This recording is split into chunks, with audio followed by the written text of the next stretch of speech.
مرحبا. كيف حالكم? Welcome to Learn Arabic Online with Lubna Dumayan. I am hesitant. I have to determine if I am or I'm not. أنا أو أنا لست. أنا حزينة ولكن أنا لست يائسة. I am sad but not hopeless. أنا مرهقة ولكن أنا لست ميتة. I am tired but not lifeless. أنا خائفة ولكن أنا لست ضعيفة. I am afraid but not powerless. أنا غاضبة ولكن أنا لست عنيفة. I am angry but not bitter. أنا مكتئبة ولكن أنا لن أستسلم. I am depressed but not giving up. The verb of negation فعل النفي ليس helped me invalidate some statements. So if you want to disapprove or deny something about yourself or somebody else or certain circumstances, this verb, the verb laysa, may come in handy. In life, we have to learn two fundamental words: how to say no and not in each language. And you start with Arabic. Now that you are already acquainted with the hello verb, الفعل الأجوف, the one with a weak letter in its middle, alif, waw, ya. For example, the verb كان, to be, is a hello verb. قال, to say, is a hello verb because of its middle weak radical, or فاز, to win. Laysa is a hello verb because of its middle radical, the ya. So it may be an alif, waw, or ya, the weak letter. And of course, we know that there are some morphophonemic rules to be considered when conjugating hello verbs. These rules have the term of إعلال. إعلال, the changes that happen to the weak letter during the conjugation process by omission, by alteration, or stillness. I will introduce you to one of a kind that is also categorized as a hello verb, الفعل الأجوف, with a certain distinction. The verb laysa, the verb of negation, which means not to be. As Shakespeare said, not to exist. There is not, and is most often used to negate nominal sentences. Nominal sentence, جملة اسمية.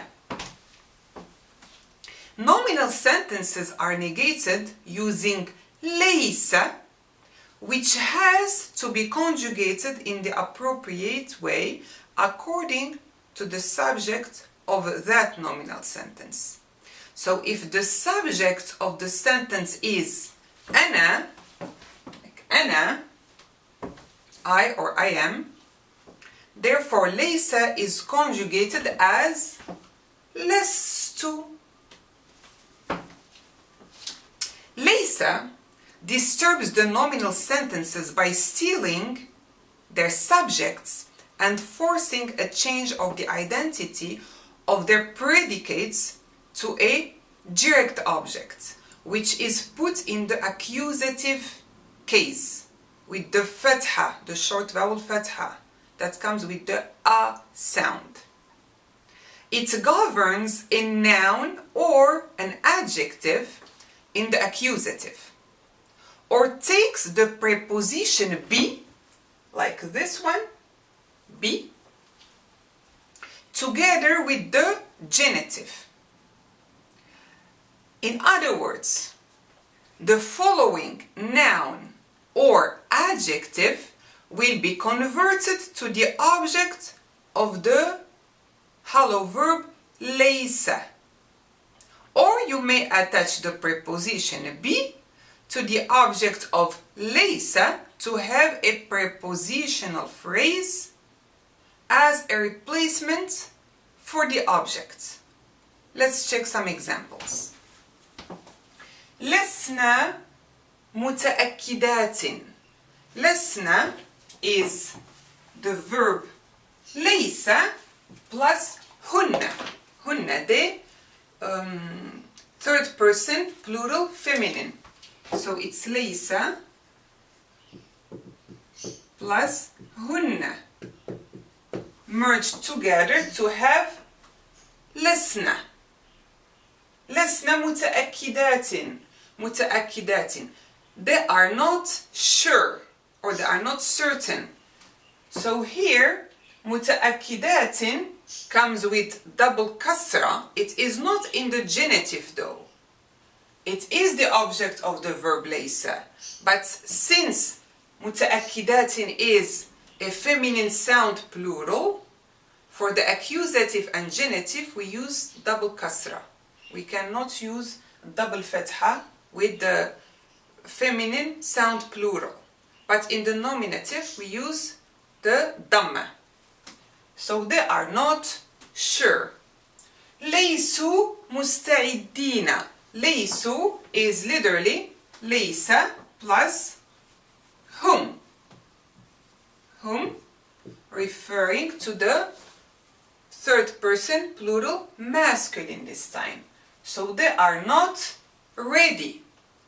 مستعدين is a masculine sound plural of ready. مستعد. مستعد.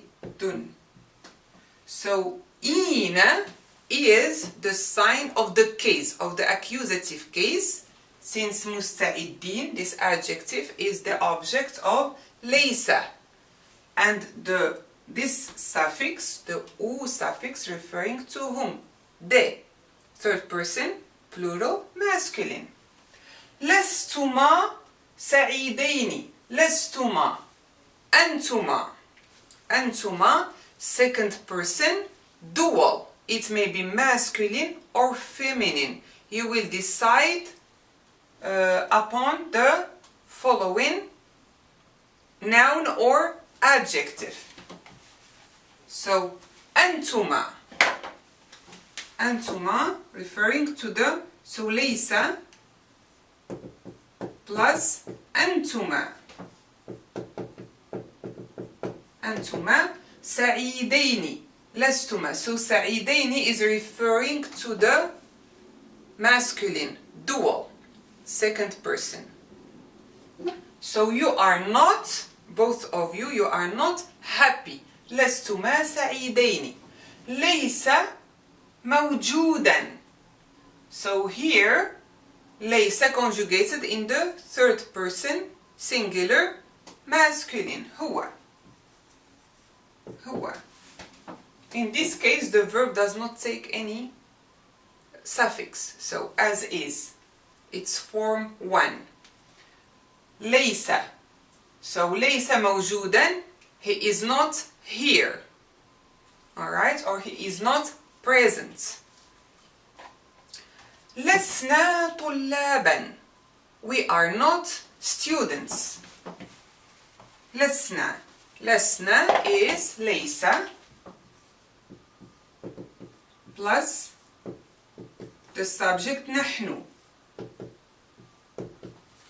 Alright, so نحن, we refer to نحن first person plural by the suffix na. لسنا, لسنا طلابا. طلابا, the object is in the accusative case, is the plural of طالب. Broken plural of طالب. طالب, students. So we are not students. Or بطلاب, the preposition be plus the noun طالب, طلاب, the plural of طالب, in the genitive case since it is preceded by the preposition be. So be plus genitive. So you may say لسنا طلابا or لسنا بطلاب. It's same thing. Different expressions. An object or a prepositional phrase. اللغة العربية ليست سهلة. This time we have the subject displayed explicitly. اللغة العربية. Arabic is not easy, right? And you may toggle between the first place and second place in the sentence for the verb and the explicit subject. Alright, you may say ليست اللغة العربية سهلة or اللغة العربية ليست سهلة. But normally this is a nominal sentence. اللغة العربية سهلة. Normally, without negation, if it was an affirmative sentence, I would say اللغة العربية سهلة. So we have subject مبتدأ and predicate خبر. And the case is all in the nominative with ضمة. Alright? So the change that happened once we insert the verb of negation Laysa, so the subject stays as is in its case, in the nominative. But the predicate turns to the object of Laysa and changes its case from nominative to accusative. So اللغة العربية ليست سهلة instead of سهلة. اللغة العربية سهلة. Instead of سهلة, we have سهلة. Alright?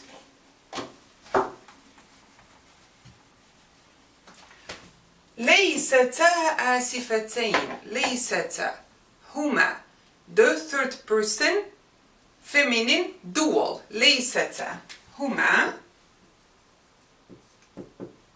ليستا ليستا آسفتين. So here the noun is matching the verb and the subject, the subject. هما ليستا آسفتين. And since the subject refers to the third person feminine dual, آسفتين will match in number and gender. آسفتين. They are not sorry. Both of them, they are not sorry. آسفتين. Or for masculine, آسفين. Laysa, referring to the third person dual masculine, Laysa آسفين. Alright, and this is the case for the accusative, the أيني. Because for the nominative we use the alif nun as a suffix for the dual, alif nun. And for the genitive and accusative, the أيني. المكان ليس ببعيد or ليس المكان بعيدا. The place is not far away. ببعيد or بعيدا.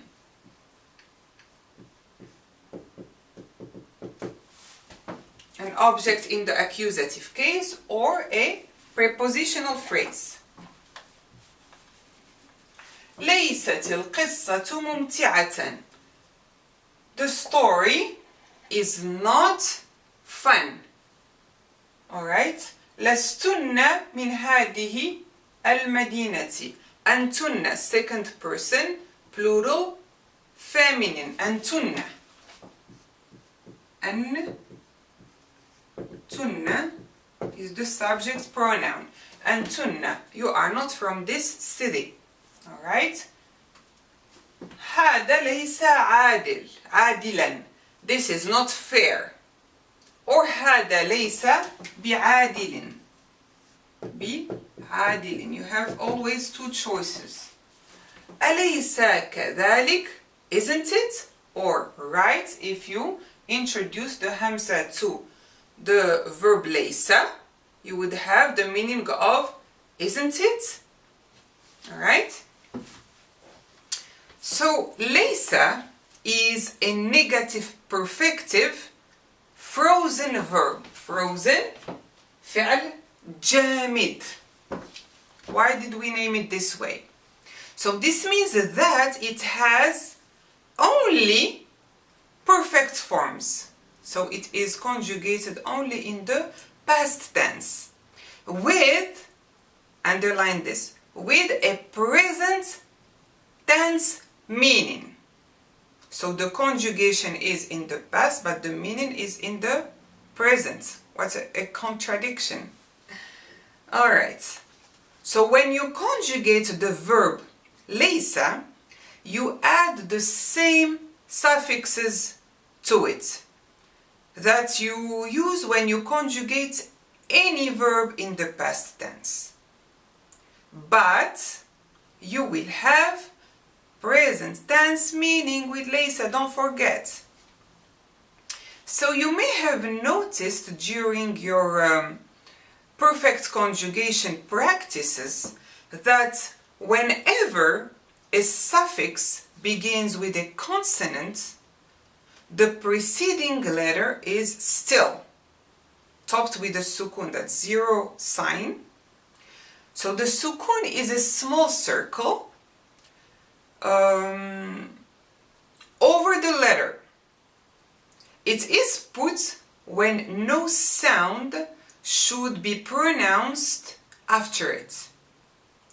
In such a way, we are left with two sukuns in a row with the verb laysa during the conjugation. For instance, the suffix for the first person singular is tu, as you know. Let's illustrate it. So we have laysa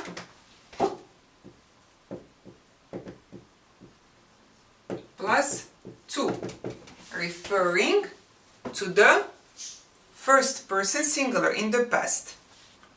So if we add it to the stem of laysa, we get the conjugation of laystu. Laystu. You know that if I say, I said, we say in Arabic, قلت. قلت. Or فزت. قلت, I said. فزت, I won. Even with the other verbs, we say, for example, I heard. سمعت. So here, before the suffix tu, you have a still letter with sukun. Alright? سمعت. قلت. Alright? But normally, what is behind this formula is, so قال, and if you add the tu, so you will have قو, and we have this long vowel with sukun, an invisible sukun, and the lam has to have another sukun plus tu. So this one is omitted. And the same thing happens with the verb laysa. So laystu. So this originates two sukuns back to back. Therefore, the first sukun with its weak letter is obliterated just as with any hollow verb. So we are left with lestu. Once we say goodbye to the sukun and its weak vowel ya. Alright? So, here, lesta is same thing, second person, it's same rule. So second person, masculine, singular. Lesti, second person, masculine, feminine, singular. Laysa, huwa, he, and laysat, she. She's not. Lestuma, same for second person, dual, masculine and feminine. We say lestuma. Laysa, laysata. Laysa is third person, dual, masculine, and the suffix ta referring to the feminine dual. Lesna, we are not. Lestum, use second person plural masculine. Lestunna, second person plural feminine. Laysuhum, third person plural masculine. Lesna, third person plural feminine. That's easy. So get the right message from me. You may negate your sentences, but not your life. Positive mind, positive vibes, positive life. You may use the verb of negation, but do not be a negative person. الإنسان الإيجابي لا تنتهي أفكاره. The positive person, his ideas are endless. الإنسان السلبي لا تنتهي أعذاره. The negative person, his excuses are endless. أيهما أنت? Which one are you? Discover yourself. Until then, you like me, you miss me, and you keep learning Arabic in the positive way. إلى اللقاء.